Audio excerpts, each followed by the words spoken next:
అందరికీ నమస్తే అండి. రాజకీయం రాష్ట్రంలో అంత ఆరోగ్యకరంగా లేదండి.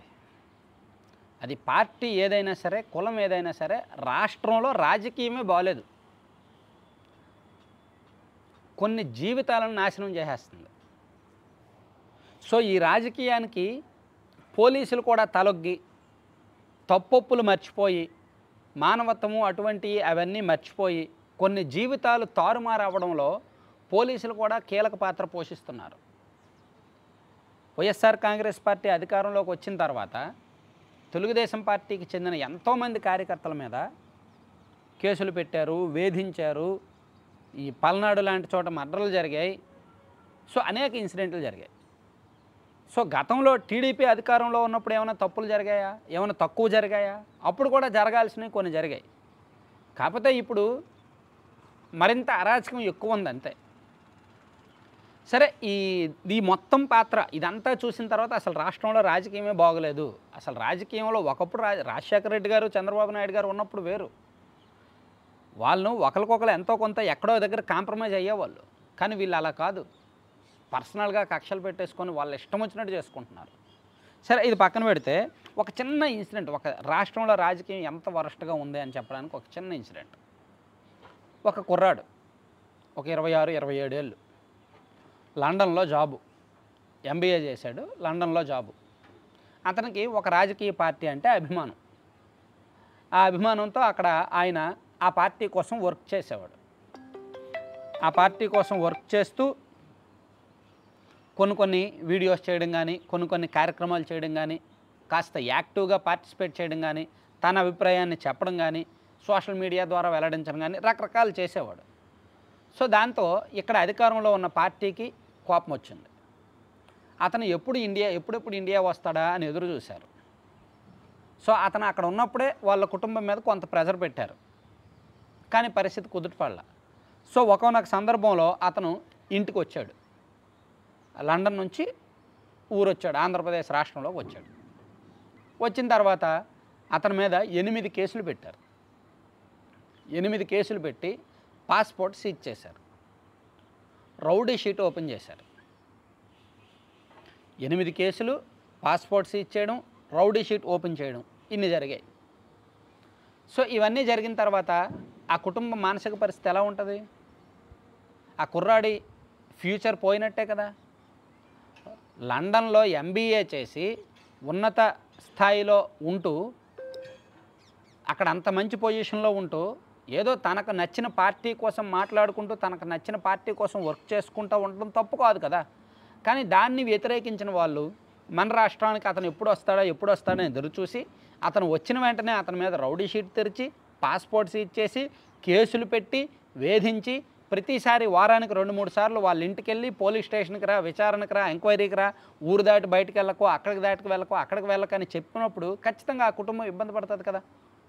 సో వాళ్ళకి అది మింగుడు పడని విషయం. వాళ్ళు ఊహించుకున్న లైఫ్ స్టైల్ వేరు, వాళ్ళు ఊహించుకున్న ఫ్యూచర్ వేరు, కానీ అక్కడ జరుగుతున్న పరిణామాలు వేరు. కేవలం రాజకీయంగా అభిప్రాయం ఉండకూడదా, రాజకీయ ఇష్టాలు ఉండకూడదా? సో చివరికి ఏం జరిగింది? ఈ పరిణామాలన్నీ జరిగాయి. ఎన్నికలు వచ్చాయి, ఒక పార్టీ గెలిచింది, అన్నీ జరిగాయి. సో ఆ తండ్రి గుండెపోటుతో చనిపోయారు. ఎందుకు గుండెపోటుతో చనిపోయారు? కొడుకు, చేతికి అందిన కొడుకు, ఎక్కడో విదేశాల్లో ఉండాల్సిన కొడుకు రౌడీ షీట్ తెరిచేసరికి మానసికంగా ఒత్తిడికి గురయ్యాడు. కళ్ళు ఎదురుగానే ఏమీ చేయలేని నిస్సహాయ స్థితిలో తిరుగుతున్నాడు. సో మరి అతను చూసిన తర్వాత ఆ తండ్రి తట్టుకోగలడా? ఎటువంటి అనారోగ్యం లేకపోయినప్పటికీ 48 ఏళ్లకే అతను గుండెపోటుతో చనిపోయాడు, ఇటువంటి మానసిక ఆందోళన కారణంగా. సో ఆ కుటుంబం చెల్లా చెదురైంది, చిన్న భిన్నమైంది. అతను ఇప్పుడు ఆ కుటుంబానికి దూరంగా ఉంటూ ఆ యువకుడు వేరే చోట ఎక్కడో ఉంటున్నాడు. సో ఇతను ఎవరు? ఇది జరిగిన ఇన్సిడెంట్, గుంటూరు జిల్లాలో జరిగిన ఇన్సిడెంట్. ఇది ఎవరు, ఏ పార్టీ అనేది మనకు అనవసరం, ఖచ్చితంగా అనవసరం. చెప్తే నమ్మరు కూడా. సో ఎవరు, ఏ పార్టీ అధికారంలో ఉన్నప్పుడు జరిగింది, ఎవరు ఇదంతా చేశారు, అవతల వ్యక్తి ఎవరు, ఇదంతా చెప్పినా సరే నమ్మరు. నా సబ్స్క్రైబర్స్ అయితే నమ్మరు. చెప్తాను. టైం చూసినప్పుడు నేను ఇప్పుడు చెప్పిన దానికి లింక్ చెప్పి టైం వచ్చినప్పుడు మళ్ళీ చెప్తా. దీనికి ఇంకా కంటిన్యూషన్ ఉంది. ఆ తర్వాత ఏం జరిగిందనేది కొంత కంటిన్యూషన్ ఉంది. సో అది నేను మళ్ళీ టైం చూసుకొని చెప్తా. కాకపోతే ఇక్కడ నేను చెప్పే ఉద్దేశం ఏంటంటే, ఎన్నికలు వస్తున్నాయి, ఇష్టం వచ్చినట్టు కేసులు పెడతారు, పిచ్చి పిచ్చి కేసులు పెడతారు. సో నెక్స్ట్ ఒకవేళ గవర్నమెంట్ మారితే మేము వచ్చాక మీ సంగతి చెప్తాం, మేము వచ్చాక మీ సంగతి చెప్తామని ఇప్పటికే యువతల ప్రతిపక్ష పార్టీ వాళ్ళు బెదిరిస్తున్నారు.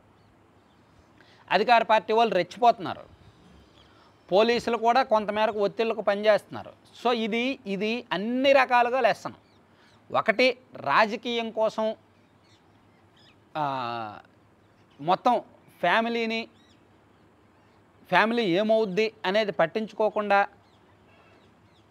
ఇష్టానుసారం పార్టీ జెండాలు పట్టుకొని పార్టీల అభిమానాన్ని పెంచుకోవడం తప్పు అని నేను చెప్పను, కానీ కొన్ని లిమిటేషన్స్ ఉండాలి, పరిస్థితులకు తగ్గట్టుగా ఉండాలి. పోలీసింగ్ బాగోలేదు, దీని అంతటికి ఫస్ట్ రీజను రాజకీయం బాగోకపోవడం, రెండో రీజన్ పోలీసింగ్ బాగోకపోవడం. రాజకీయం బాగుంటే ఎందుకండి 2014 ముందు ఇవి ఉన్నాయండి? 2014 ముందు సోషల్ మీడియా కేసులు ఉన్నాయా? రౌడీ షీట్లు ఊరికే రౌడీ షీట్లు తెరిచేయడాలు ఉన్నాయా? అర్ధరాత్రప్పులు ఇళ్ళకు వెళ్ళి అరెస్ట్ చేయడాలు ఉన్నాయా 2014 ముందు? లేవు కదా. 2014 నుంచి 19 వరకు కొన్ని ఉన్నాయి, 19 తర్వాత విస్తృతంగా ఉన్నాయి, అంతే కదా. సో గతంలో లేనటువంటి దుర్మార్గాలు, రాజకీయ దుర్మార్గాలు ఇప్పుడు ఎక్కువ అవుతున్నాయి. సో భవిష్యత్తులో ఇంకా పెరగవచ్చు. పోలీసులు ఇంకా ఏకపక్షంగా పనిచేయవచ్చు, ఇంకా దుర్మార్గంగా దారుణంగా పనిచేయవచ్చు. సో రెండు పార్టీల కల్చర్ కూడా బాగలేదు. అందుకని నేను చెప్పేది ఏంటంటే, ఎలక్షన్స్లో కొంచెం జాగ్రత్తగా ఉండండి. కుర్రాల్లో కెరీర్ మీద కాన్సన్ట్రేట్ చేయండి. మీరు చదువుకున్న చదువుకి, మీరు చేస్తున్న ఉద్యోగానికి ముప్పు లేకుండా చూసుకోండి. మీ కుటుంబానికి ఇబ్బందులు లేకుండా చూసుకోండి. మొత్తం మీరు సేఫ్ జోన్గా ఉన్నారు అనుకున్న తర్వాత మీ రాజకీయ అభిప్రాయాన్ని వెల్లడించండి. దానికి కొంత స్వేచ్ఛ తీసుకోండి, కానీ లిమిట్స్ దాటొద్దు, కంట్రోల్ తప్పొద్దు, ఎక్కడా కూడా కక్షపూరిత వాతావరణం జోలికి వెళ్ళొద్దు. ఎందుకంటే మీరు ఎక్కడ తప్పుకు దొరుకుతారా, ఏసేద్దాం లేదా మూసేద్దాం అని మీ ప్రత్యర్థులు ఎదురు చూస్తారనే సంగతి మర్చిపోద్దు. మీరు ఎక్కడ తప్పుకు దొరికినా ఇమీడియట్గా మీ మీద నిఘా కళ్ళు వేసుకొని వాలిపోవడానికి రెడీగా ఉన్నారు. సో ఎన్నికల్లో ఈ 2 నెలలు మీరు ప్రవర్తించే ప్రతిదీ కూడా నేను ముఖ్యంగా కుర్రాళ్ళకు చెప్తున్నా, మన రాష్ట్రంలో ఉన్న కుర్రాళ్ళకు చెప్తున్నా, మీ రాజకీయ ఎమోషన్స్ ఓటింగ్స్ టైంలో చూపించండి. సోషల్ మీడియాలోనో అక్కడో ఇక్కడో మరీ అల్లరిచిల్లరగా వద్దు. ఇష్టం వచ్చినట్టు కామెంట్లు చేయడమో, ఇష్టం వచ్చినట్టు మాట్లాడడమో, అటువంటి వ్యవహారాలు ఏమీ వద్దు. మీకు అభిమానం ఉంటే పార్టీ కార్యక్రమాల్లోనో ర్యాలీల్లోనో తిరగండి, మీ నాయకుడి చుట్టూ తిరగండి, జేజేలు కొట్టండి. కానీ లిమిట్కి మించి, కంట్రోల్కి మించి అబద్ధపు ప్రచారాలు చేయడమో, ఒక ఫోబియాలో ఉండుకుపోవడమో, నాణ్యానికి ఒకవైపే చూస్తూ మాట్లాడడమో, ఇటువంటివి చేసిన కారణంగా మీరు అనవసరంగా ప్రత్యర్థులకు టార్గెట్ అవుతారు. ప్రత్యర్థులకు టార్గెట్ అయ్యారు అంటే మాత్రం గవర్నమెంట్ మారిన తర్వాత ఇబ్బంది పడతారు. మీరు ఉన్న గవర్నమెంట్ వస్తే ఓకే, మీరు లేని గవర్నమెంట్ వస్తే ఇబ్బంది పడతారు. సో నేను ఇప్పుడు చెప్పాను కదా ఒక స్టోరీ, అలాంటి కొన్ని వందల కుటుంబాలు ఉన్నాయి మన రాష్ట్రంలో. అటువంటి కొన్ని వందల మందికి జరిగాయి. కాకపోతే నాకు ఈ స్టోరీ విన్న తర్వాతే చాలా బాధ అనిపించింది. అరే ఇంత దారుణంగా జరిగిందా అనిపించింది. ఇటువంటి ఎన్నో. సో దీనికి కంటిన్యూషన్గా నేను మళ్ళీ టైం వచ్చినప్పుడు సందర్భం చూసుకొని ఈ స్టోరీని, ఈ వీడియో లింక్ని నేను మళ్ళీ కంటిన్యూ చేసి ఇంకో వీడియో చేస్తా. అసలు ఆయన ఎవరు, ఎందుకు అలా జరిగింది అనేది ఆ కుర్రాడితోనే మాట్లాడే ప్రయత్నం చేస్తా టైం చూసుకొని. Thank you.